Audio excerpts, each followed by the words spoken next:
Ça fait 30 ans que je m'intéresse à la question de pourquoi l'écologie politique est si difficile, disons, à saisir comme politique. Mon premier papier, c'est exactement, j'ai vérifié hier, il y a 30 ans. Et les choses ne sont pas arrangées, comme on a vu nos dernières élections. C'est toujours aussi difficile d'articuler une écologie politique. Donc, ce que je voudrais vous parcourir avec vous, c'est trois questions différentes. D'une part, dans quel monde sommes-nous maintenant, en quelque sorte, logés, atterris, qui permettrait peut-être de comprendre pourquoi l'écologie politique n'est pas accessible, disons, au grand public, même si beaucoup des scientifiques qui sont ici comprennent parfaitement toutes ces questions.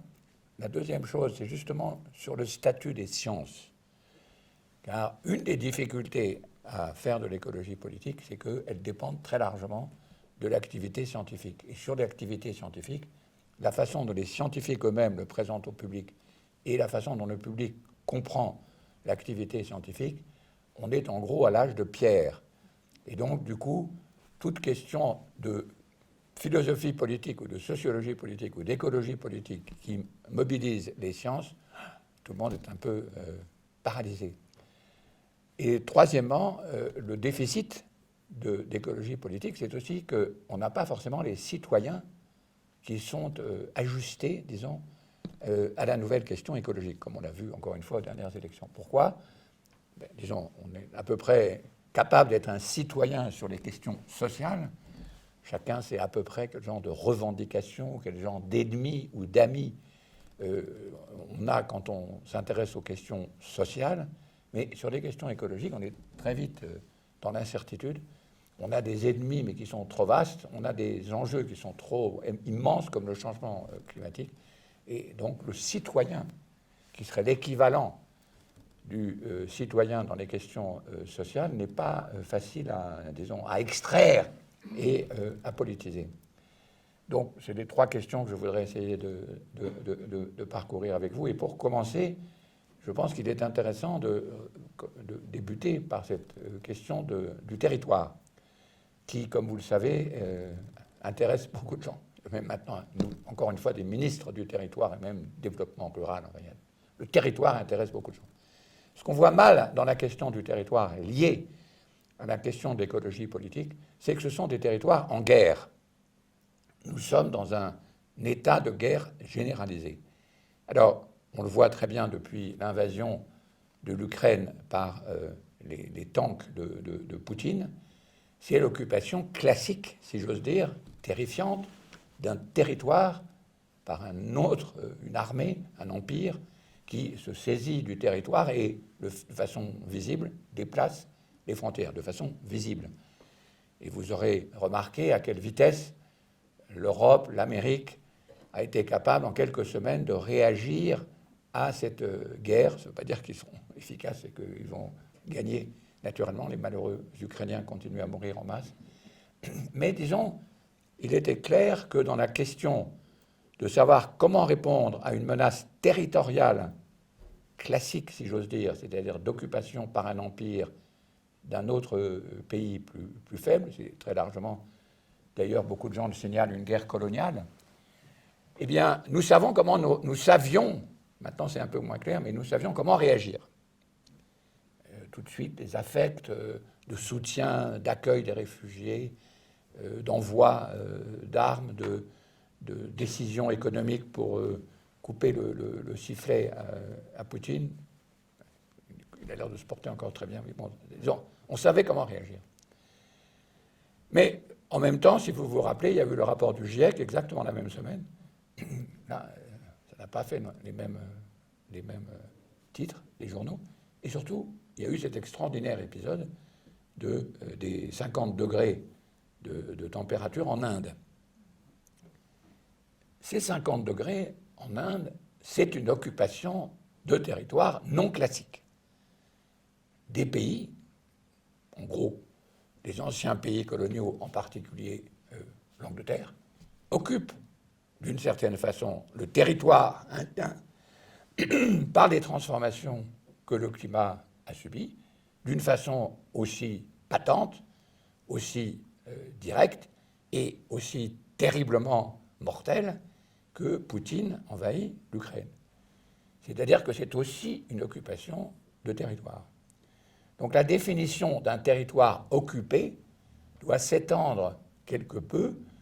Il y a évidemment l'occupation que nous connaissons, mais il y en a beaucoup d'autres. Et au fond, maintenant, si on considère les questions anciennes de pollution comme les questions nouvelles de climat, quand on s'adresse à un territoire, la première question à poser, c'est qui occupe qui. Et ça, c'est une question qui est commune, c'est ça qui est intéressant, à la question géopolitique, telle qu'on l'enseigne dans les écoles de guerre ou à Sciences Po, où j'enseigne, et aussi aux occupations de terrain et de sol par d'autres, évidemment, les industries du pétrole et du gaz. Nous-mêmes, les Français, nous sommes occupés en quelque sorte par le CO2 qui est envoyé par les États-Unis, qui viennent de décider par la Cour suprême de ne rien faire sur la question climatique et de ne rien pouvoir réguler, disons. Nous, même les Français, nous envahissons, etc. Et je ne parle pas évidemment des autres types d'envahissement, comme le soja qui vient du Brésil, etc. Donc le problème du territoire maintenant, qui était en gros avant un terme soit patrimonial, comme dans les notions de pays, etc., soit géographique, un espace qu'on pouvait dessiner sur une carte, est devenu finalement une zone de front. On voit très bien le lien entre les deux, et peut-être que ça va avancer. Pendant les quelques semaines qui ont suivi l'occupation de l'Ukraine, vous vous rappelez, tout le monde s'est dit, c'est quand même un peu bizarre, parce qu'on paye à la hauteur, je crois, me souvenir, de 300 millions par jour, M. Poutine, pour son gaz et son pétrole, et on prétend aider les Ukrainiens et leur envoyer des armes. Donc là, ça a paru tellement surprenant que brusquement, à travers toute l'Europe, assez rapidement d'ailleurs, de façon étonnante, une question, disons, énergétique, tout à fait classique dans l'écologie politique, mais qui était complètement, disons, laissée de côté, devient une question de géopolitique. Et on a vu des gens qui, jusqu'ici, n'avaient pas manifesté un immense intérêt pour la guerre écologique. C'est un article de Pierre Charbonnier qui est très intéressant, l'état de guerre écologique. Se décider, finalement, mais on va souffrir, hein, on va souffrir à l'hiver prochain, à prendre des décisions pour, disons, sevrer l'Europe du gaz et du pétrole russe. Donc là, on voit, enfin, en quelque sorte, les deux affects, les affects classiques, où on sait ce qu'il faut faire dans une guerre classique pour aider ou soutenir les Ukrainiens, et l'autre guerre, les autres états de guerre multiples sur les questions énergétiques pour lesquels on était manifestement lent et finalement des affects très peu mobilisateurs.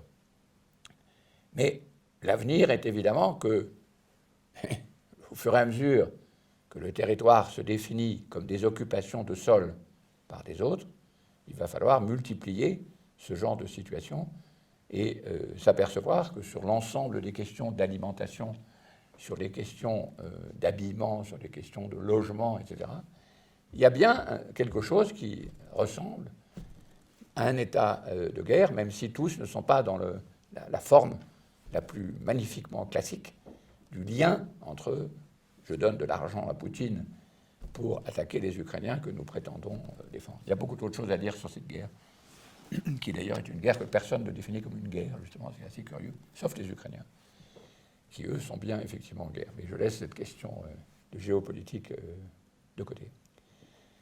Donc ça, c'est l'état général qui rend la question du territoire la question essentielle et qui explique la multiplication des études scientifiques, des études politiques, des ministères autour de la question du territoire. Ce que j'ai essayé de résumer dans un livre il y a quelques années déjà, c'est au fond l'impression, le sentiment que les nations développées atterrissent, ou du moins sont convaincus d'atterrir. C'est-à-dire que les questions qui définissaient le développement, le progrès, etc.,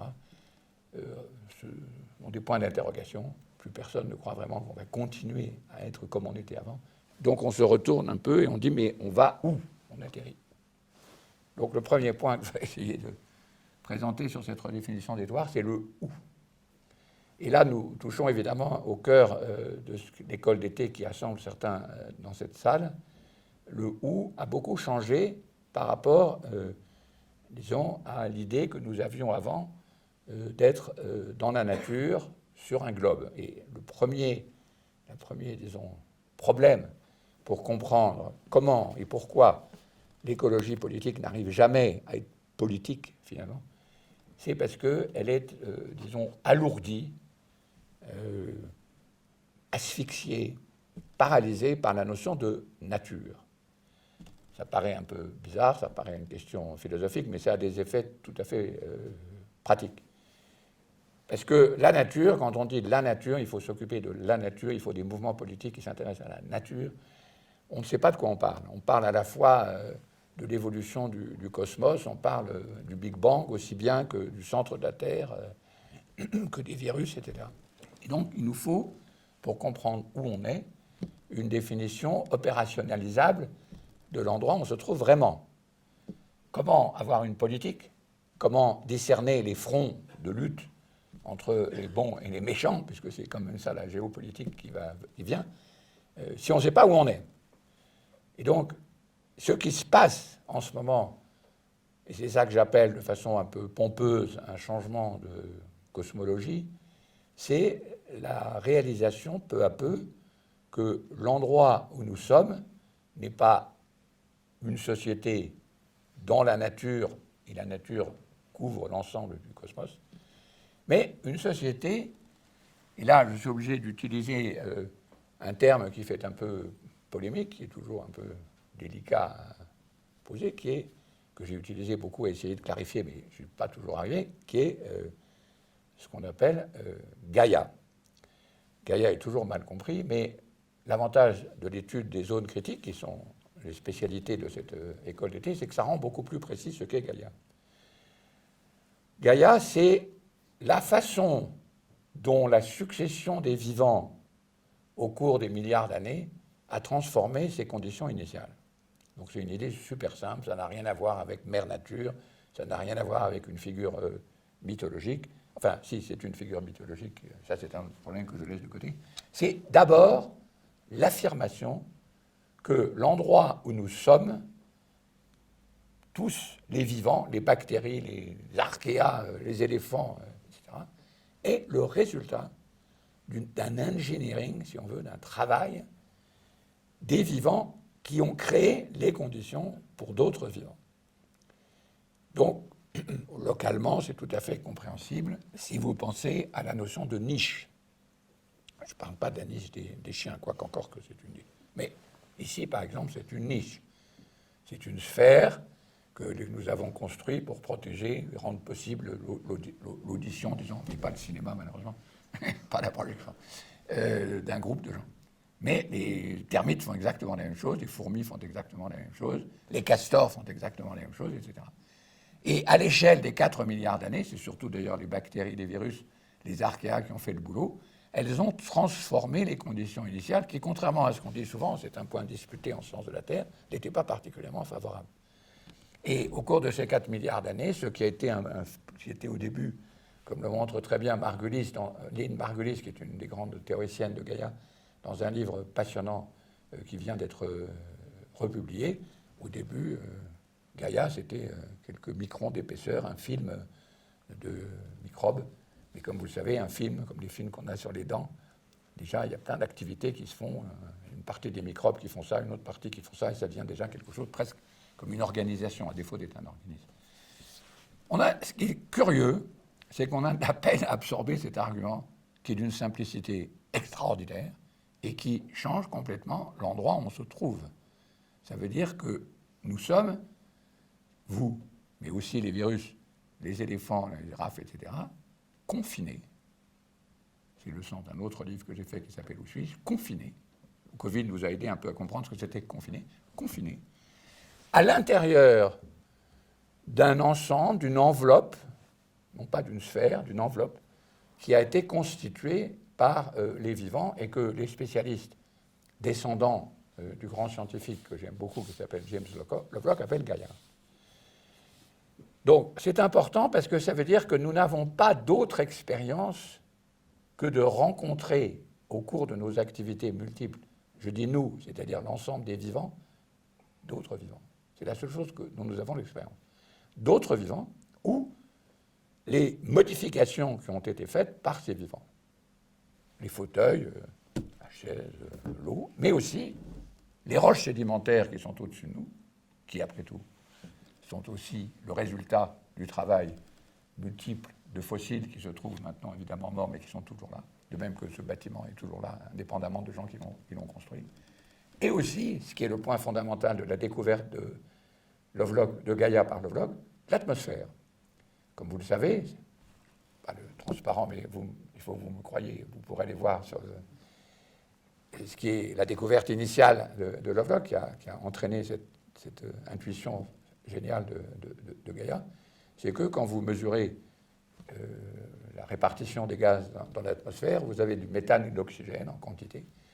Et comme vous le savez, depuis vos cours de chimie, si vous mettez les deux ensemble, normalement, ils disparaissent. Or, ils sont toujours là. Ils sont là depuis... l'oxygène arrive il y a 2 millions d'années à peu près, c'est ça 2 milliards. Pardon, bien sûr, 2 milliards. 2 milliards d'années, donc on est dans des échelles de temps très longues. Et Lovelock se pose la question, quels sont les acteurs capables de maintenir contre les lois évidentes de la chimie des quantités pareilles de méthane et d'oxygène. Et Lynn Margulis, spécialiste de l'histoire longue des archéens en particulier, qui a refait toute la généalogie justement de ces descendants, de ces êtres dont nous descendons, lui dit, mais moi, ma question, c'est pas celle-là, ma question, c'est où vont tous les gaz que produisent toutes les bactéries que j'ai étudiées. Et ils se mettent ensemble, et c'est la découverte de Gaïa, l'un qui étudie à une échelle très grande cette étonnante, disons, déséquilibre thermodynamique des gaz de l'atmosphère, et elle qui étudie la production par les bactéries, les archéas, etc., des gaz. Et donc, le confinement, la notion de niche, la notion d'enveloppe, la notion d'environnement change de sens. Parce que quand on dit environnement, pour un organisme vivant, y compris dans la tradition darwinienne, c'est ce dans quoi se trouvent les organismes. Donc on dirait environnement, c'est ce qui nous environne, mais justement, ce n'est pas nous. Et c'est la raison, une des raisons principales, je vais les lister toutes ces raisons, pour lesquelles l'écologie politique, ça n'intéresse jamais personne. Vous parlez d'environnement, donc vous ne parlez pas de moi, puisque c'est ce qui nous environne. Mais dans cette nouvelle situation où l'environnement lui-même est le résultat du travail, de l'ingénierie, si j'ose utiliser ce terme, on va se disputer un peu avec Mathieu, parce que la notion d'ingénierie, évidemment, paraît trop anthropocentrique. Mais enfin, imaginez des bactéries capables de produire de l'oxygène sur des milliards d'années, avec des balances de combien 20%, 30% d'oxygène, c'est quoi 20%, stable sur des périodes extraordinairement longues. Quand on pose la question, mais c'est qui fait ça? Ben, c'est des vivants. Et donc, l'environnement n'est plus du tout ce qui nous environne, ce dont on n'a pas à se préoccuper, c'est ce qui est tenu, maintenu en existence continuellement par d'autres vivants qui sont évidemment pas comme nous, mais je le signale, c'est ce que je voulais montrer avec ce personnage qui m'intéresse beaucoup de Lucas, le plus ancien ancêtre commun, c'est les mêmes ancêtres, c'est-à-dire ceux qui font et qui maintiennent encore aujourd'hui la quantité d'oxygène dans l'atmosphère. Et nous qui sommes ici, ben, nous partageons la même histoire de construction des vivants et de descendance des vivants. Sauf que ces vivants ont construit des niches multiples qui constituent non plus notre environnement, mais peut-être le nom milieu de vie serait plus adapté. Autrement dit, presque un milieu intérieur, sauf qu'il est dehors. Mais vous comprenez, quand j'ai la notion de confinement que j'ai utilisée tout à l'heure, ben, nous sommes confinés à l'intérieur du monde qui a été constitué par les vivants dont nous sommes. C'est ça la nouvelle cosmologie, parce que ça modifie effectivement complètement la situation d'une société Elle n'est pas dans la nature, au sens très vaste du terme, elle est à l'intérieur de cette enveloppe, de cette poche, de cette... souvent, je compare avec un tapis de yoga par rapport à la Terre que vous imaginez, que vous auriez vu si j'avais montré la Terre, le globe terrestre tel qu'on l'a en imagination. L'occupation par les vivants et leur transformation du monde qu'ils ont connu au début et qu'ils ont transformé, c'est extrêmement petit, c'est à peine un vernis, et c'est ce que nos amis qui sont ici scientifiques appellent zone critique dans une version un peu étendue. C'est peu important. C'est ce que moi j'ai conclu du travail de mes amis qui travaillent sur des observatoires de zone critique dont je vais parler dans une seconde. Donc, la grande surprise, c'est qu'on n'est pas dans la nature, nous ne sommes pas dans un environnement, nous sommes à l'intérieur d'un tapis de yoga d'une finesse extrême, avec évidemment au-dessus de nous le soleil dont les énergies sont sans comparaison avec ce que la vie était capable de faire, et en dessous avec les énergies développées par la tectonique des plaques, etc., qui sont sans commune mesure avec ce que nous sommes capables de faire. Une petite truc là. Il se trouve, c'est le dernier point de cette première partie, que cette toute petite surface à l'intérieur duquel nous sommes, nous, les vivants, tous ensemble confinés, un certain nombre de vivants, disons, alors il faudrait être précis, les descendants qui ont développé le système industriel, pour être précis, et même, pour être encore plus précis, fondé sur les énergies fossiles, ont développé des transformations, c'est là où on retrouve l'engineering au sens critiqué hier par Mathieu, qui sont sans commune mesure à l'intérieur de ce petit espace avec celles que les vivants ont constituées. J'avais une diapositive que j'aime beaucoup d'un groupe très intéressant de scientifiques dirigé par un certain professeur Milo, qui a eu l'idée à la fois bizarre et géniale de peser l'ensemble des vivants de la biosphère. Il pèse toute la biosphère. Il a un très joli schéma. Donc, en gros, c'est quand même surtout des bactéries, des champignons, des tas de choses. Et puis, il y a un tout petit point là, c'est en mégatonnes, qui sont l'ensemble le poids, vous et moi, les 8 milliards que nous sommes, en poids. Donc, peu de choses. Mais ils ont refait leur étude après, publication l'année suivante, je regrette de ne pas pouvoir vous le montrer parce que c'est tellement extraordinaire, où ils ont pesé, cette fois-ci, l'infrastructure de ces quelques humains, pas des humains, les descendants des sociétés industrielles actuelles depuis 200 ans. Et le résultat est stupéfiant, c'est publié dans un très bon journal, donc je peux vous le soumettre, c'est vraiment très intéressant, c'est que l'infrastructure, le ciment, l'acier, les bulldozers dont on parlait hier, les sédiments transportés, etc., pèsent plus que la biosphère. C'est-à-dire qu'en 200 ans, un certain type d'humain a été capable de balancer, en quelque sorte, au sens propre, la quantité de poids de la biosphère. Et maintenant qu'on est... Le papier date de 2020, donc il signale qu'en 2022, ça a dépassé. Donc là, on a un petit problème, c'est qu'à l'intérieur... Alors évidemment, si on pense à la nature, les humains sont dans la nature, ben, ils comptent pour rien. M. Sarkozy avait déjà dit ça avec une grande précision scientifique. Comment voulez-vous que les humains transforment la nature? Ben, ils ne peuvent pas, ils sont trop, évidemment, rien par rapport au cosmos, sur la zone critique. À l'intérieur de ce petit tapis de yoga d'une extrêmement mince, ils comptent beaucoup. Et c'est là où nous avons toutes les questions, disons, de l'Anthropocène. C'est la fin de mon premier point. Donc c'est un vrai changement cosmologique, parce qu'on n'est pas dans la nature, on est ailleurs. Cet ailleurs, il est difficile à comprendre, parce qu'on a toujours cette idée d'environnement. Précisément, l'environnement, et tous les écologistes qui sont ici vont souffrir avec moi quand ils essaient de faire des campagnes pour intéresser les gens. Ah, c'est l'environnement. Ah bon, bah, ça ne m'intéresse pas. Et c'est normal.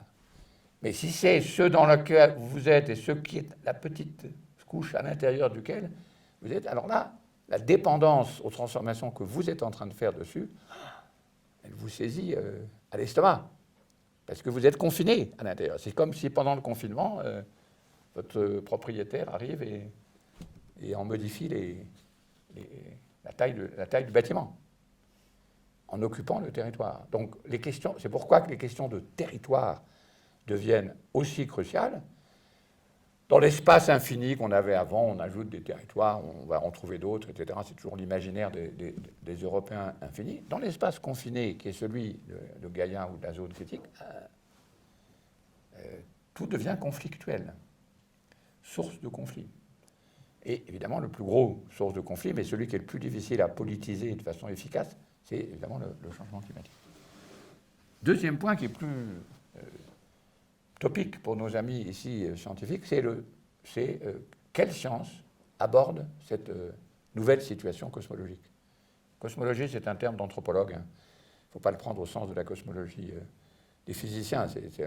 Une cosmologie, c'est l'organisation de la façon dont on considère l'univers dans une tribu particulière. Dans la tribu particulière que nous sommes, c'est-à-dire les Européens industriels, généralement, pour parler des Européens, c'est un changement d'une importance colossale. Le deuxième point, c'est sur le type de science. Nous avons l'habitude, alors le Covid a un peu arrangé les choses parce qu'on s'est tellement disputé sur les questions de Covid, de virus, etc., que finalement le public a pas mal appris sur le niveau d'incertitude dans lequel les sciences, en particulier les sciences épidémiologiques, se développent. Oui, quelqu'un remet son masque pour être sûr que de valider le point. Donc nous sommes devenus un peu moins stupides, naïfs, disons, sur l'efficacité des sciences à définir le monde dans lequel on est. On a compris qu'à chaque fois qu'on nous dit quelque chose, comme on nous le dit maintenant, il nous faut une 7e vague, on n'est pas sûr, et parce que bon, plus personne ne s'intéresse à rien, on ne donne pas de virus. On a coupé les sous, j'ai appris ça en lisant Le Monde tout à l'heure, on a coupé des sous de ceux qui étaient supposés faire des projections sur la 7e vague. Eh bien, c'est important ça, parce que pendant le Covid, on s'est aperçu que les contenus épistémologiques savants, disons, dépendaient des scientifiques, de leur financement, de leurs disputes. Je ne veux pas parler du célèbre M. Raoul, des comparaisons entre les différents pays, les Anglais faisaient autre chose, etc. Donc on a un peu appris que les sciences ne sont pas capables de couvrir le monde dans lequel nous sommes. Elles sont capables de produire des résultats au laboratoire, dans des conditions expérimentales extrêmement précises, et, si ça marche, de les étendre, comme s'est étendu le vaccin à ARN messager. Mais pour s'étendre, c'est une grande donnée de la discipline que j'ai créée avec beaucoup d'autres il y a maintenant 50 ans, de sociologie et d'histoire des sciences, il faut des institutions, il faut des revues, il faut des cours, comme celle que nous faisons en ce moment, il faut tout un appareillage pour étendre de proche en proche les résultats des disciplines scientifiques. Ce mode-là de compréhension de l'extension des sciences à partir des laboratoires qui se diffusent ensuite dans le public ou pas, et qui sont souvent en compétition les uns avec les autres, ça n'est pas le modèle qui était vendu, en quelque sorte, dans l'ancienne cosmologie. Dans l'ancienne cosmologie, disons, dont notre ancêtre Descartes, on tombe toujours ce pauvre Descartes, mais c'est pas faux, avait défini, disons, le style, c'était j'ai des résultats, ces résultats sont ceux, indiscutablement, du monde dans lequel nous sommes, et non pas l'extension des réseaux scientifiques de physiciens à l'intérieur duquel je me trouve. C'est un point de philosophie des sciences que je pourrais disputer et défendre pendant des heures, mais ce dont j'ai besoin, c'est juste que vous acceptiez l'idée que nous avons encore une fois assez bien réapprise avec le Covid, que la capacité de convaincre les autres collègues dans une activité scientifique d'étendre ces résultats, etc., passe par un réseau, comme nous disons, aussi susceptible d'être étudié et suivi de proche en proche que les réseaux de bus, de train ou d'égouts. Et même mieux, parce que c'est une des grands avantages des scientifiques, c'est qu'ils se citent entre eux, et que donc toute une science des réseaux par lesquels les scientifiques disséminent leurs recherches a été établie il y a maintenant très longtemps. Donc les scientifiques ont un avantage, c'est qu'on peut assez bien suivre pratiquement maintenant avec Google Scholar, etc., d'année en année, la répartition en réseau des résultats d'une science et sur une autre. Et donc, on peut commencer à analyser le mandarinat, les décisions qui sont prises de la politique scientifique de telle ou telle institution, etc. Il y avait un interview dans Le Monde, je ne sais pas si vous l'avez vu, il y a 3 jours, de celle qui a découvert, enfin, qui a promu le vaccin contre le Covid. C'est assez extraordinaire. Elle a été chassée de 4 ou 5 universités. À chaque fois, on lui a dit que c'était ce qu'elle faisait, c'est sans aucun intérêt. Et elle a fini par obstination, une obstination admirable, à rejoindre l'institution du professeur turc qui était en Allemagne. Mais on voit parfaitement, et c'est toute l'histoire des sciences le montre, qu'il ne faut pas attribuer aux scientifiques la capacité de définir le monde en continu. C'est la discontinuité qui est intéressante. Pourquoi c'est un point important? Parce que justement, les scientifiques qui sont ici appartiennent à un style scientifique que j'étudie un peu depuis 4 ou 5 ans, qui est tout à fait passionnant, qui m'a beaucoup surpris et ému, qui est un rapport tout à fait neuf entre le laboratoire et le terrain. Donc les observatoires de la zone critique, dont j'ai tiré l'expression de zone critique en l'assimilant presque à Gaïa, surtout parce que c'est un sujet de dispute avec mon ami amical, avec mon ami Gaillardet, il s'appelle Gaillardet, donc quand même, c'est difficile de ne pas faire le lien. Les observatoires de zone critique, ce sont des lieux, des terrains, comme celui qui est ici, qui menace Barcelone, mais il y en a beaucoup d'autres que nous apprenons chaque jour à l'école d'été, qui sont tout à fait passionnants, qui équipent des terrains. Pourquoi? Mais parce que, justement, au laboratoire, on n'a pas les mêmes résultats que sur le terrain. Ça paraît évident, mais il y a peu de sciences, de disciplines qui soient organisées pour faire constamment l'aller-retour entre les deux. C'est-à-dire, au point qu'on peut d'ailleurs transporter une partie du laboratoire sur le terrain. Oui, Jérôme, j'avais la photo du River Lab, mais bon. Et que constamment s'insinue, c'est très important le terme, une certaine modestie dans une discipline qui est, contrairement à celle que nous avons beaucoup étudiée en histoire des sciences, qui part du laboratoire et qui étendent leurs résultats, mais parce que le monde est transformé en laboratoire. J'ai longuement étudié Pasteur. Les résultats des pasteuriens, ils sont stabilisés évidemment, mais parce que les pasteuriens, à peine toutes les usines, toutes les entreprises de lait, toutes les entreprises de yaourt, les médecins, etc., apprennent les gestes du laboratoire de Pasteur. Ça se suit pendant toujours maintenant. Et c'est parce que finalement, on transforme les cabinets de médecins, les opérateurs d'entreprises, etc., en lieux de laboratoire, que les résultats de laboratoire se répandent. Ce qui est très intéressant dans le cas de la discipline des zones critiques, c'est cette incertitude qui est constitutive, disons, de l'idée d'aller observer précisément sur le terrain des éléments, des facteurs que l'on ne peut pas simplement analyser au laboratoire, même si on essaie de modéliser au laboratoire ou même de faire des maquettes au laboratoire de tout ce qui est possible. Donc là, il y a un style qui est différent. Et d'ailleurs, nous avons, il y a presque 3 semaines, je crois, l'Académie des sciences a accueilli la fondatrice du domaine des zones critiques, Suzanne Brentley, à l'initiative, je suppose, de Jérôme et de ses amis. Elle est fondatrice parce qu'elle a écrit des papiers initiaux qui expliquent que, disons, la cinétique de réactions chimiques au laboratoire, eh bien, elle a une telle vitesse, mais quand on est sur le terrain. Pourquoi? Eh bien, parce qu'interviennent les mêmes êtres dont j'ai parlé dans ma première partie, c'est-à-dire une multitude d'êtres vivants qui n'étaient pas forcément intégrés dans la définition du laboratoire. Au laboratoire, surtout en chimie, je suppose, on essaye plutôt d'éliminer les perturbateurs vivants, mais au contraire de prendre ces perturbateurs au sérieux. Et quand on dit prendre ces perturbateurs au sérieux, et j'en aurais fini parce que j'ai sais plus combien de temps j'ai. Encore 20 minutes. Ah, oui, c'est parfait. Les perturbateurs, vous les reconnaissez, c'est ceux dont on a entendu parler dans la première partie. C'est évidemment tout ce qui est microbes, bactéries, etc. Mais c'est aussi les humains qui sont associés, jusqu'ici ils ne l'étaient pas trop, mais ils le deviennent de plus en plus, avec ces observatoires de zones critiques.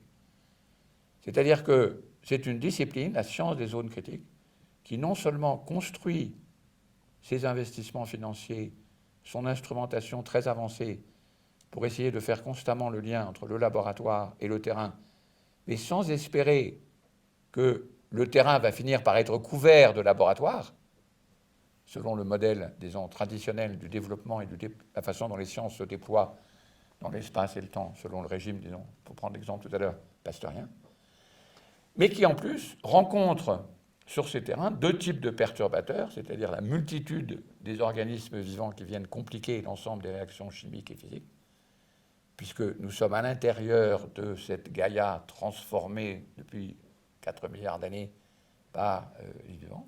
Donc on rentre, alors il y a des disputes indéfinies pour savoir est-ce qu'il y a des moments où on rencontre des êtres qui ne sont pas modifiés, perturbés par l'action de vivants quelconque. Je ne sais pas. Cette dispute continue, j'ai une longue liste, mais bon. Il semble que quand un volcan... la lave d'un volcan se déploie dans une mer, pendant quelques, tu m'as dit, quelques heures ou quelques... On peut monter, enfin, sauf qu'il fait beaucoup trop chaud, donc on ne peut pas y aller, mais là, on rencontre disons, une situation qui n'est pas perturbée encore par des organismes vivants. Peut-être je m'avance trop vite, vous me corrigerez si j'ai dit une bêtise. Mais très vite, évidemment, comme vous le savez, les vivants aussi vont venir manger, boulotter, transformer. Les vivants, c'est une espèce de, comment dire, d'alchimie, de pierre philosophale qui, depuis 4 milliards d'années, a transformé ces conditions initiales. Et nous rencontrons toujours des situations, une montagne, un rocher, les minéraux, et évidemment les autres vivants, transformés par ces vivants. Donc c'est une discipline très originale. C'est pour ça que j'aime la suivre. Je suis heureux qu'on m'ait permis d'assister à vos travaux, parce qu'elle organise, disons, institutionnellement, une forme de modestie d'une part, et de complication volontaire de se retrouver avec les vivants de toute taille, bactéries et les humains associés à chacun de ces sites. On en a eu sur le Lotaret, on en a eu à chaque fois. C'est bourré de questions qui sont des questions qu'on dirait sociales, sauf qu'elles sont traitées par des scientifiques qui utilisent aussi les méthodes les plus avancées des laboratoires.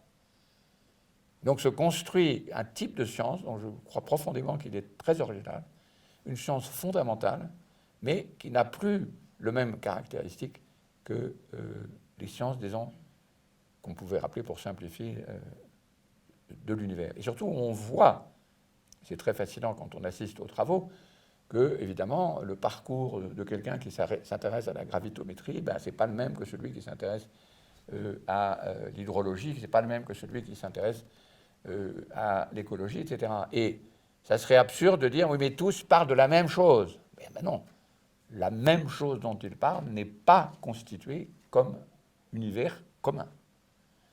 Et c'est là la clé, et je passe à ma troisième partie, la clé de la difficulté de l'écologie politique, c'est qu'on suppose toujours qu'il existe un monde naturel commun et que ce monde naturel commun va suffire à nous accorder politiquement. Et donc le modèle usuel de rapport entre science et politique, c'est je me tourne vers le scientifique, dites-nous de quoi le monde est fait, et puis nous allons tirer des conséquences en termes de policy. Alors avec le Covid, on a déjà un peu abandonné cette façon, mais ça n'a jamais eu lieu. Tous nos amis et moi, on a étudié ce genre de situation aussi bien Pasteur que... Ça n'a jamais fonctionné, mais ça reste comme un schéma qui est dites-nous de quoi le monde est fait, et ensuite on va trouver la policy adaptée. C'est pas vrai. La façon dont le monde est fait dépend de l'incertitude de sciences multiples, dont chacune, c'est en quelque sorte, non pas forcément en rivalité, c'est pas toujours une rivalité, mais en ignorance, indifférence le plus souvent, sur la définition du monde commun. Et donc s'insinue à ce moment-là, alors je reconnais que c'est un point assez dur, peut-être de philosophie politique, mais du coup, s'insinue entre les résultats des sciences dont chacune est un réseau qui cherche à se développer, les autres formes de connaissances multiples que nous et les autres êtres avec lesquels nous vivons, animaux compris, plantes compris, possèdent. Et c'est ça la différence épistémologique, la différence en termes de philosophie des sciences, très importante, entre l'ancien modèle de science, j'ai des sciences qui définissent le monde commun, et puis ça va par trickling down, par, comment est-ce qu'on dit en français, c'est quoi le mot qu'on utilise en économie? Vous savez, il y a toujours les gens qui croient que... Ruissellement. Par ruissellement, merci. Par ruissellement, au bout de 100 ans, ça va être dans les manuels, ensuite ça va être dans les manuels d'école, ensuite les écoles et tous les petits étudiants vont savoir que, etc. Ce modèle-là, il n'a évidemment aucune espèce de sens. D'abord parce que l'urgence des situations à résoudre est beaucoup trop forte. Et puis parce que les gens impactés par les événements, comme Barcelonnette par ce risque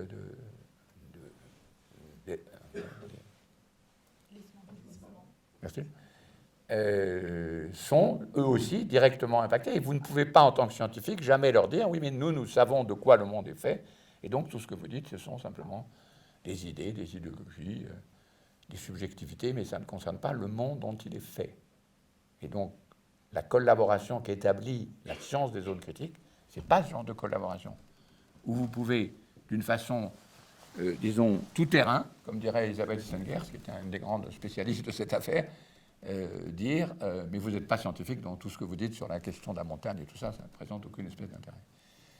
J'en arrive à ma troisième partie, qui est justement, c'est la question de l'absence de citoyens écologiques. Alors, je sais qu'à ma totale surprise, un communicant ou un député de Macron a inventé la notion qui, personne ne l'a reprise, mais moi, elle m'a beaucoup intéressé, de nation écologique. Brusquement, les Français n'étaient pas en république, ils étaient en nation écologique. Évidemment, rien n'en sortira, mais moi qui ai l'oreille pour la philosophie politique, la notion de nation, qui est une notion à la fois plutôt de droite, en tout cas qui a une drôle d'histoire révolutionnaire aussi, mais qui est plutôt devenue une notion de droite, associée à écologie, ça m'a fait un peu réfléchir. Et là, on tombe sur la question la plus délicate, évidemment, et vous commencez à comprendre que si on se défait la notion de nature, si on comprend qu'il n'y a pas d'environnement, qu'on a des sciences, etc., on se donne une liberté de manœuvre beaucoup plus grande du point de vue politique. Mais il manque cet effet essentiel de ce que c'est que d'être un citoyen dans la République française, c'est de pouvoir dire, d'une certaine façon, même si on sait qu'il y a plein de biais, etc., je participe en tant que citoyen à la création des lois. Alors, avec évidemment 65%, je crois, ou 70% d'abstention, ce n'est pas vraiment le moment de dire ça, mais justement, ça fait partie de la crise qui m'intéresse depuis longtemps, qui est la disparition de politique en France à cause de la menace climatique qu'on ne sait pas traiter. Ce n'est pas climatique au sens simplement du climat, c'est ce que j'appelle le nouveau régime climatique. Néanmoins, si on vous dit, si je vous demande c'est quoi d'être français, vous allez dire, mais moi je participe d'une certaine façon, ce que les Russes ne peuvent pas faire, ce que les Chinois ne peuvent pas faire, à quelque chose qui ressemble à la, disons, à l'élaboration des lois, comme aurait dit Marcel Mauss. Mais c'est quoi de pouvoir se dire ça dans la question écologique? C'est quoi de se dire je suis le citoyen de quoi?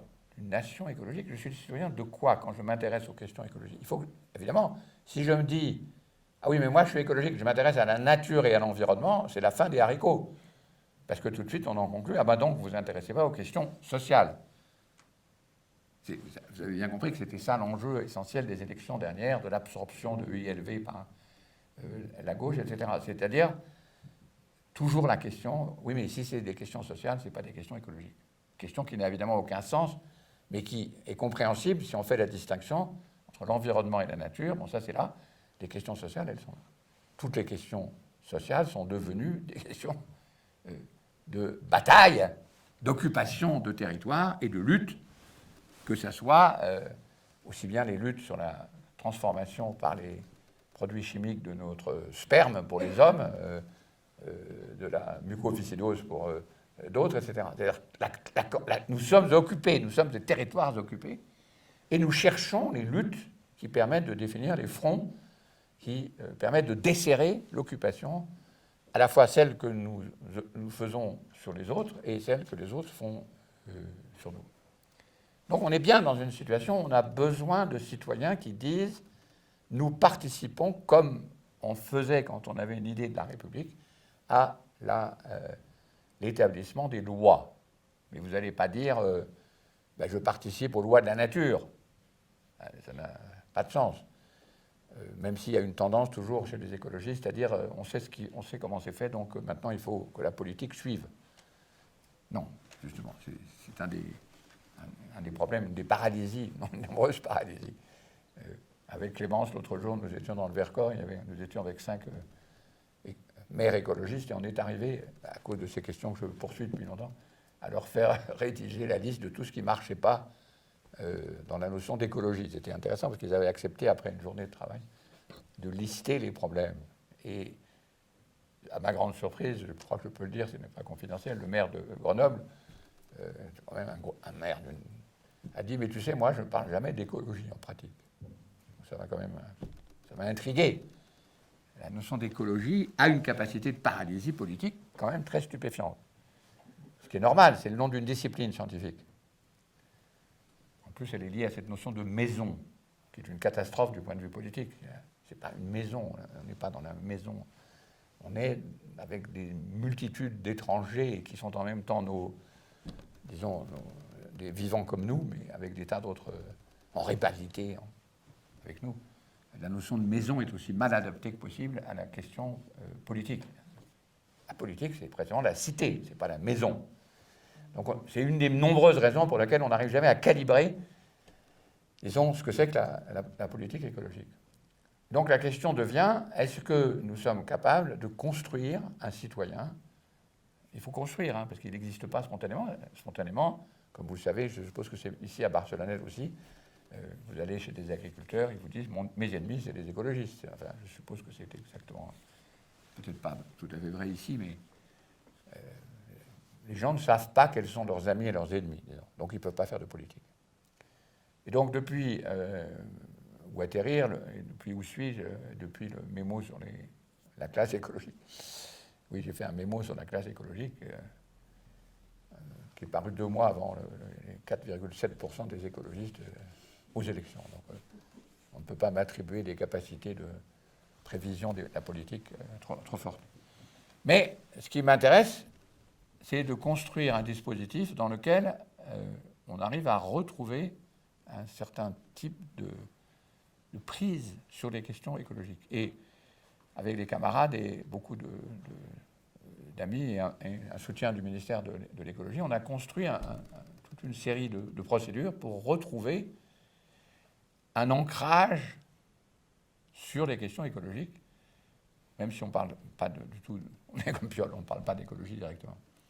Et ça passe par le fait de demander aux gens quel est leur souci personnel.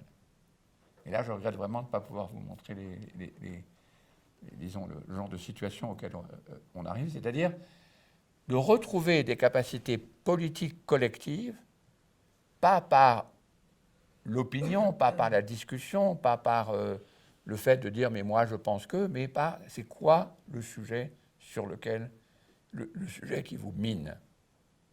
le souci, qui n'est pas du tout forcément une question écologique. Et quand on commence à développer devant les autres et avec les autres le souci qui vous mine, évidemment, on rencontre aussitôt, parce que c'est toujours en réseau, des tas d'autres êtres, des tas d'autres entités, d'autres personnels, d'autres personnes, y compris dans la salle où on fait ce genre d'exercice, qui participent ou non à votre souci. Et de proche en proche, on reconstruit précisément une attention aux controverses et, c'est la chose importante depuis le début, la réalisation des fronts qui séparent les amis et les ennemis, parce que la politique, là on n'a pas fait mieux depuis Schmitt, c'est quand même la désignation des amis et des ennemis. Si on n'est pas capable de désigner les ennemis, on est paralysé, la politique. C'est pour ça que c'est très dommage d'appeler ça écologie, parce que l'écologie, c'est une science magnifique et respectable. Le fait de constamment de dire, oui, mais c'est l'écologie, mais c'est l'écologie politique. Oui, mais Elle est politique, mais elle n'arrive pas à politiser justement cette question. Et donc, je pense que le déficit, enfin, pas simplement le résultat des abstentionnistes, etc., c'est qu'au fond, et là je reprends et je finis avec mes 3 parties, les gens ne savent pas où ils sont. Ils se pensent toujours dans le monde d'avant, c'est-à-dire celui où on est, disons, en développement, en progrès indéfini, dans une nature indéfinie, connue par les sciences et menée, disons, par, au fond, l'idée de développement et, disons, l'amélioration et le développement du système de production, ce qui couvre à peu près la gauche et la droite depuis, en tout cas, tout le XXe siècle. Alors que ce n'est plus du tout la question, et que le problème, c'est celui de maintenir, développer, multiplier l'habitabilité de la planète. Et donc, c'est tout à fait une question qui n'a rien à voir, enfin, qui intègre, mais qui n'a rien à voir avec les questions de production. Donc, les gens, il ne faut pas de politique, puisqu'ils ne savent pas où ils sont.